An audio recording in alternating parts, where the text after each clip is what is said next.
This is Xiaomi 14, and today I will show all available methods to capture a screenshot on this device. First and the most universal method is to simultaneously press the volume down and power buttons like so, and as you can see the screenshot gets taken.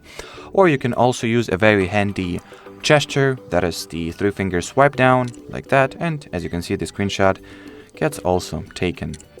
And the third method to capture a screenshot is to open your control panel, find the shortcut that looks like that. This is the screenshot shortcut and tap on it.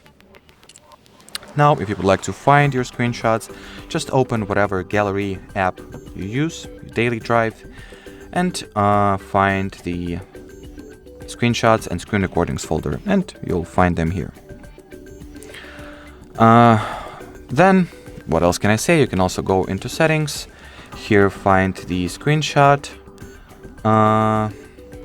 preferences, and well, enable or disable those screenshotting methods here. And well, as far as I wanted to show things, that will be more or less it, guys. So thanks for watching, thanks for your attention, and bye bye.